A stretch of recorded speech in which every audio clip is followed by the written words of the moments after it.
The sleep ability can now be evolved. The tornado ability can now be evolved. Pay a visit to Wild D's weapons shop.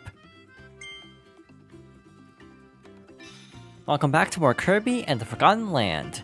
Last time, we made it through more of the Redgar Forbidden Lands, so this time, we're making a quick detour to Wild D Town to turn in the final blueprints.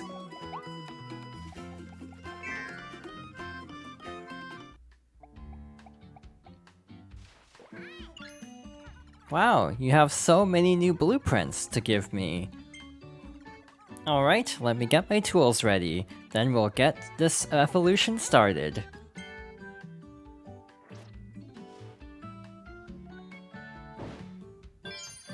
Thanks for waiting! The Ranger ability can now be evolved into Space Ranger. Thanks for waiting!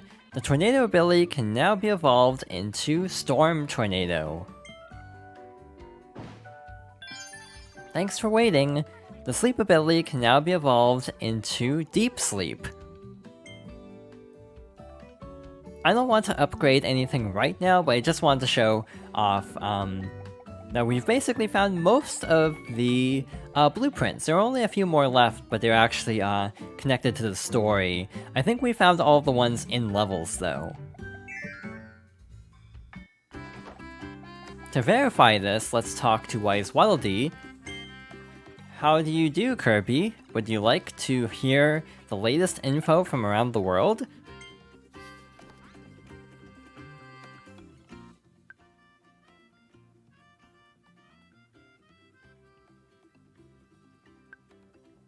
Online services are available with a Nintendo Switch Online membership. Online connection has failed. Would you like to listen to Wise Waddle-Dee without connecting? While offline, you will not be able to hear about global gameplay information or make your own visible. So, this actually requires a paid Nintendo Online, so unfortunately we can't actually get something very specific. We can do a free trial on this secondary account to actually get this, which I'll probably set up off-screen, but I just wanted to show that not only did I link an account, we also need a paid account, which is actually pretty bad if you ask me, especially because there is a collectible tied to this. If you connect online, my book will have more topics for us to discuss. Come back anytime. I meant to actually check if we had all of the blueprints. I'm pretty sure we do though, so I think we're fine.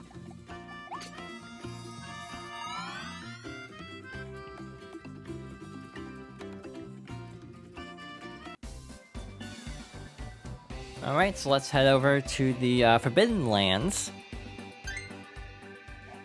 We can just warp there, that'll be a lot faster than navigating across the world map in this case.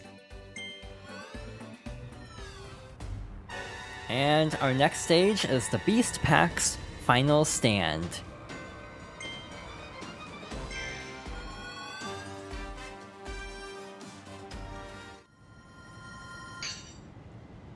So this is actually kind of unusual, having a fifth regular stage instead of just 4 regular stages and a boss. It makes sense since we're kind of nearing the end of the game to have a little bit more build up to the actual finale. I'm a little bit concerned about the missions, to be honest. I actually don't remember them all.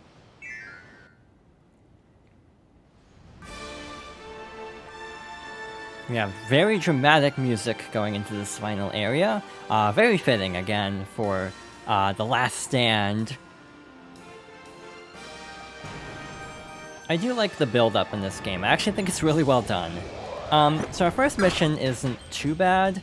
If I'm not mistaken, we simply have to defeat all of these enemies, which I guess you would be able to miss this just by skipping this fight. You wouldn't actually have to do this fight. You could just slip by. But if we defeat them all, we get coins and defeat all the beasts in the starting area. So that's not too bad. But there is one specific mission I'm a little concerned by. Actually, two that I'm a little bit concerned about, to be honest. One that's collection related, and one that's like based on something else that might still go awry. So there are wanted posters. Remove 5 beast base wanted posters. Truth be told, I don't remember where they all are. So that's why I'm a little bit worried that I might miss one. So I haven't actually double checked where any of them are, so I'm probably going to go through the stage somewhat slowly to make sure I don't miss anything. We have a lot of hazards here, lava being launched at us as we are a Scissor Lift.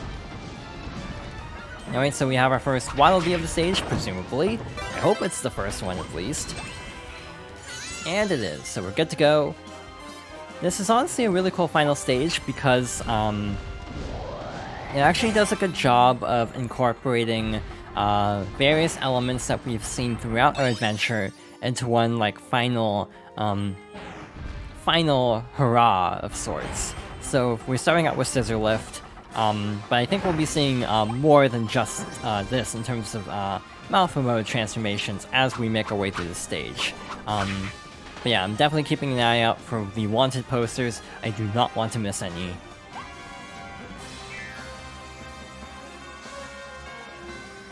As the last stand, this is honestly kind of a big stage, so if I can get through without missing a bunch, that'd be nice.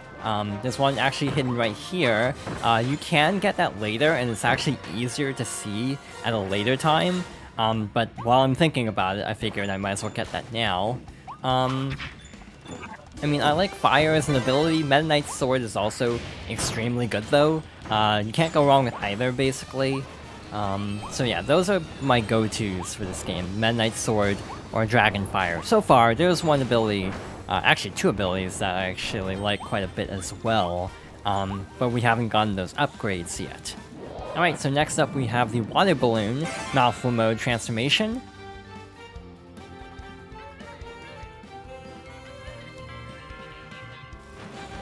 And we have to carefully make our way through this area as a water balloon, defeating the enemies along the way to clear a path. Lots of healing items, and luckily that makes a bridge for us so we don't have to carefully platform as a water balloon. So far so good. I don't think I've missed any wanted posters. That should still be number 2, last one, but because the camera does change in this particular part of the stage to facing the other way, this is where you're supposed to get the wanted poster. It's not really supposed to be that visible when you're first entering the room, but now it will be definitely visible on that back wall. That was really close, actually. I almost ran out of water, which would have been very unfortunate. Alright, so I think we're done with this area, so let's head through here to see what's next.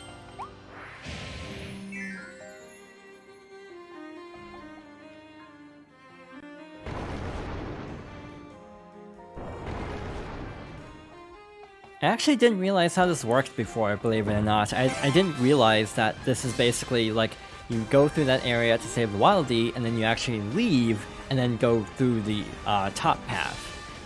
Yeah, I completely missed that actually. Looks like we have about 200 soda cans, so we probably want to play it a little bit safe here. Not be overzealous and potentially run out. I feel like in the main game you're not likely to run out, but in some of the later challenges, you might. Alright, so we have another Bar Gordo and a switch, so let's try to be careful. These raised barriers that will protect us from the lava, like so. Again, platforming as a vending machine isn't the easiest thing in the world, but luckily this isn't too terrible.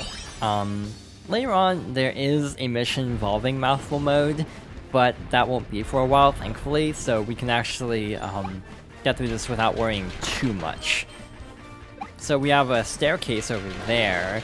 Let's bring that down.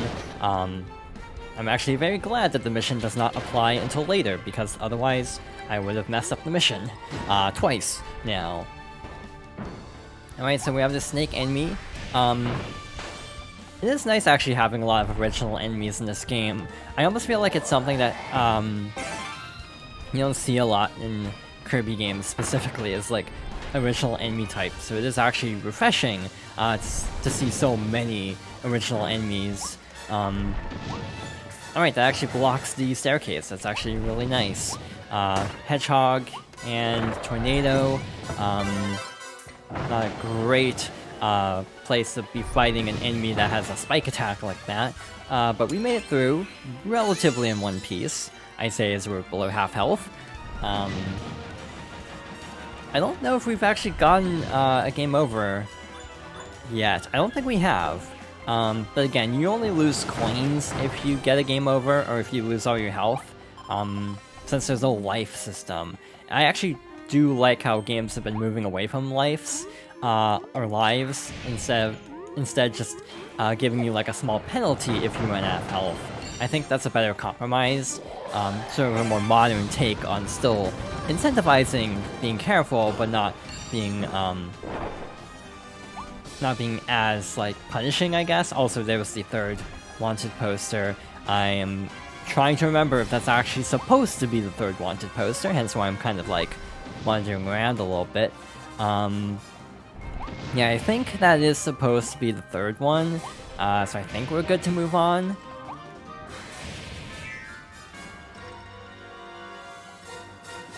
Alright, I see our next Waddle Dee, and we have some more, crocodiles to worry about. One downside of having so many original enemies is I actually can't remember what they're called in a lot of cases.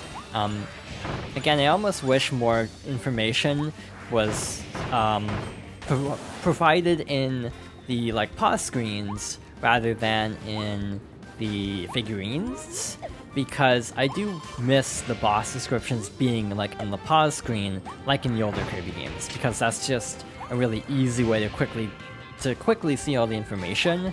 It's a little bit tougher when everything's like tied to random figures. Like, you know, we got Goramonda's figure relatively late, to the point where it's been a while since we actually saw that fight, and we're just kind of learning about his backstory really late into the game.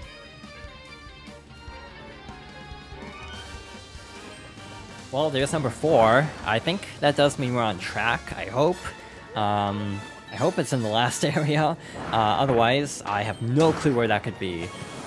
So yeah, the boat can defeat the crocodile enemies. We also have several destructible walls, like so. I don't think anything too secretive is hidden here. I'll double check to be on the safe side. I think something actually might be hidden on the left side as well, but I'm actually trying to remember where the cracked wall for that would be. There it is, actually.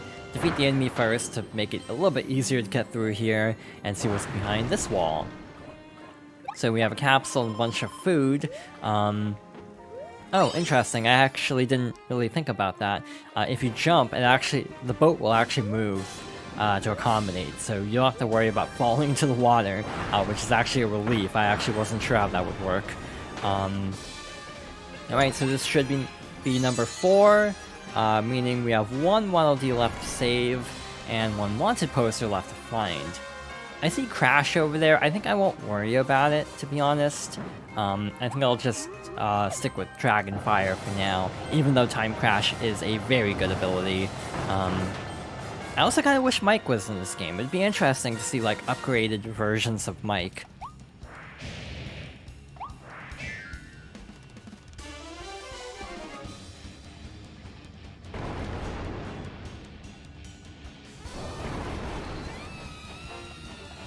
Alright, so it looks like we have another Mouthful mode transformation. Again, being very careful to make sure we don't miss anything. You also have to worry about some enemies, first of all. I do feel like it is a little bit odd that you have some old enemies, like, you know, the Sir Kibbles there working for the Beast Pack. I'm not entirely sure why. Actually, it makes sense. If Dedede is helping them, it makes sense that his forces would also be helping.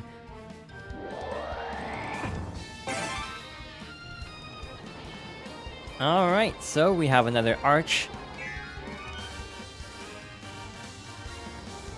This section isn't too bad. We have to be a little careful, though. We have to hit all these windmills. I actually also can't remember if there's a retry. I'm assuming there would be. Also, no posters would be here. At least I don't think there are. So we are good to go. We can just kind of quickly fly through here, keep an eye out for a Wildie if there is one. I remember actually getting through the stage in one try, which is definitely showing, because again, the stages I had to play more than once are the ones I actually don't remember the secrets for. The ones that I have played more than once, the secrets are fairly well ingrained, actually. Again, it's sort of ironic, actually, the stages that I struggled with are the ones I remember the least in a lot of cases. Well, there's the last Wildie. Alright, that's a close call. Alright, so this should be the home stretch. If you missed the Wildie, there is a retry warp star to take you back. And again, just kind of carefully looking around, just be on the safe side. So, this is where the final mission takes place. Be very careful not to fall into the lava. Not quite yet, but a little bit later on, you have to actually be careful not to fall. And you'll be able to see why very shortly. I am a little bit worried about the wanted poster. Never mind, as soon as I said it, it was on screen. Just my luck, really. So yeah, we're good to go in that regard, but we still have one mission left to go. We now have to navigate this fiery lava area as Cone Mouth. But again, I do like how the Cone Mouth transformations and the transformations in general change to account for your current the actual object. So we have like a speaker, so it actually isn't like a cone. It's shaped like a cone, but it is actually a unique like model. Well, this is precarious. We have to carefully jump over to defeat this enemy.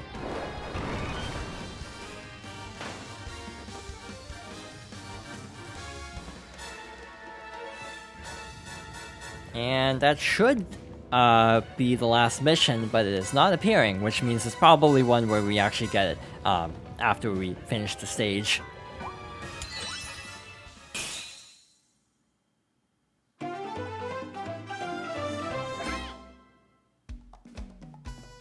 So we got everything, but we still have the final mission, which was don't fall in the lava while using Cone Mouth. We just fell in the lava with a vending machine, which is totally acceptable, apparently, for this mission.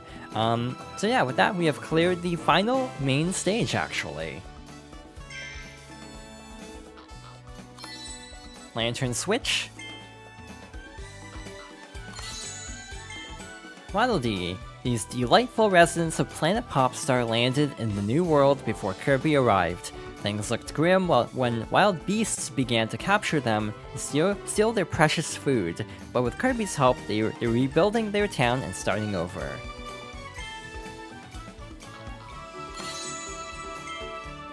Ice. Brr, so cold. Can you see your own breath? Make a chunk of ice, then kick it forward. Skate and slide wherever you go, you'll even glide right over mud and magma. Light bulb. Handmade Kirby.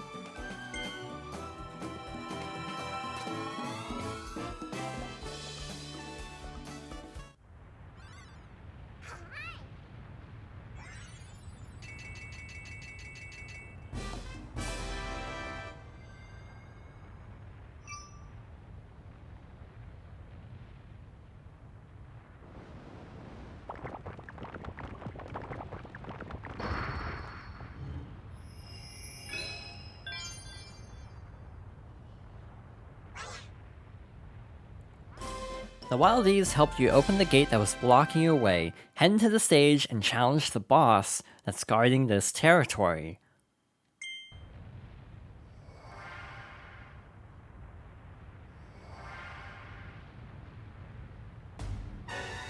So we needed 32 out of 54 Wildies to open up this final area, which is actually kind of a lot, but again, it does feel a little bit overly generous at times. You really don't need to collect every Wildie to make it to the boss stage. It is kind of nice to have some incentive to explore in order to reach the boss, but in general it's not too bad. In any case, we have reached the end of the road. We still obviously have a lot of treasure roads and a lot of abilities we can upgrade. This is kind of like, there is a way around this, but this is kind of like your last chance before like the big finale to get a bunch done. So if you want to upgrade abilities, yeah, finish off the treasure roads, which we'll be doing at some point, but not right away. Or even go back to Wild D Town to buy health ups and, you know, attack ups and speed ups. This is your last chance before the final push towards the end. So, with that being said, let's challenge the boss in the presence of the king.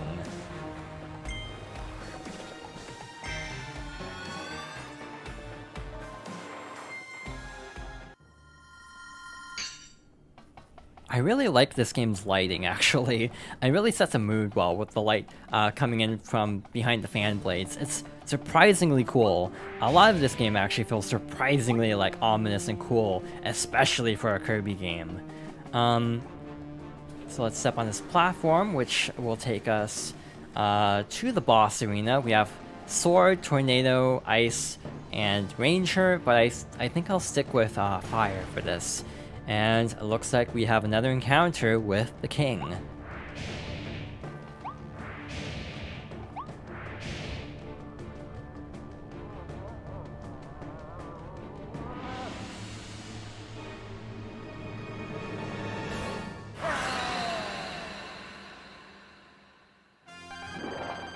And our next fight is against his primal, what did it say? I actually totally forgot what his title was, to be honest, but Forgo Dedede, he has a mask now, and 2 hammers. So this fight is not easy, especially trying to get all the missions. So it also has a unique quirk that will make it even worse trying to get all the missions, but we'll talk about that later. The time for this fight is 2 minutes. The other missions are actually kind of interesting, or one of the other missions is actually interesting, which we should be able to get without even doing anything, just because of how it's structured. We're almost done with this, actually.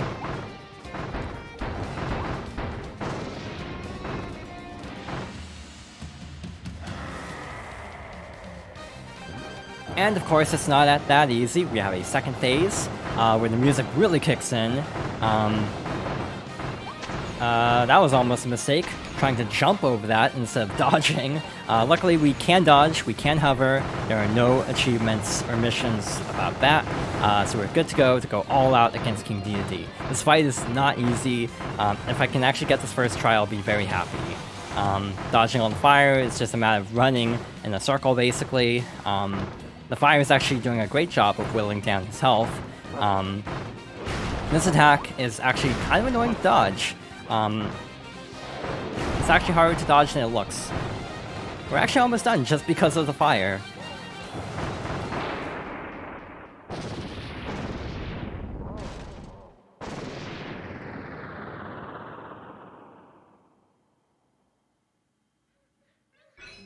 I think we got everything first try. Don't get hit by Forgo Dedede's fire attack. And there's obviously the no-hit. Clear within 2 minutes. And other than the no-hit, there's one more. Clear without taking any damage. And finally, clear by using a 2nd level evolved ability, which we just got because we were using an evolved ability.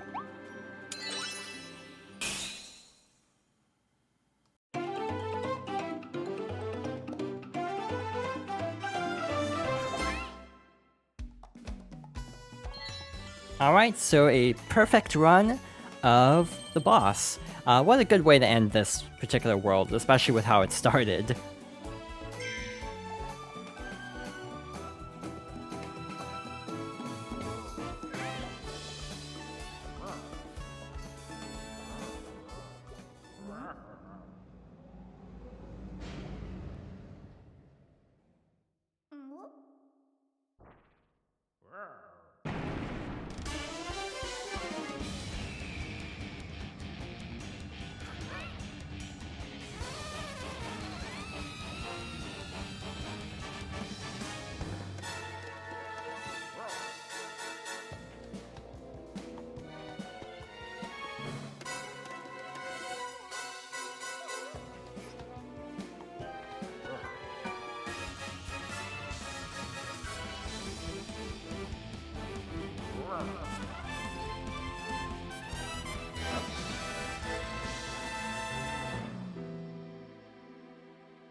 automatic language detection activated. Authentication system activated. Authenticating. Authenticating. Entry code approved. Initiating facility navigation protocol.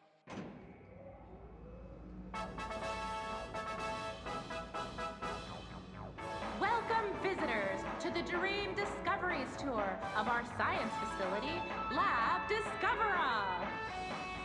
On this thrilling tour, you'll be introduced to the ultimate life form, specimen IDF-86.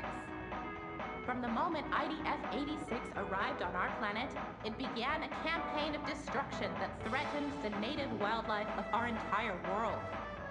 Luckily, our research team managed to capture it before it could complete its invasion.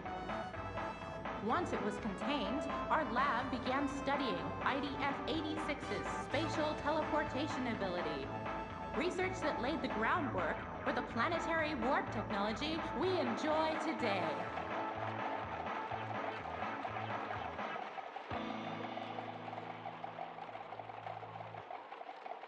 However, 30 years after our research began, a warp experiment incident occurred in this facility.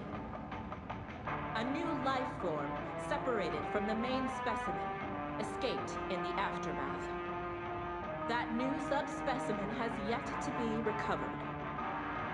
In the time since, IDF-86 has shown no signs of activity. It is now kept in a state of permanent stasis within the custom-made Eternal Capsule here on the top level of Lab Discovera. And here we are. Let's meet the ultimate life form, specimen IDF-86. Next time, we will head deeper into Lab Discovera and meet the ultimate life form. So thank you for watching, and I hope you'll join me next time for more Kirby and the Forgotten Land.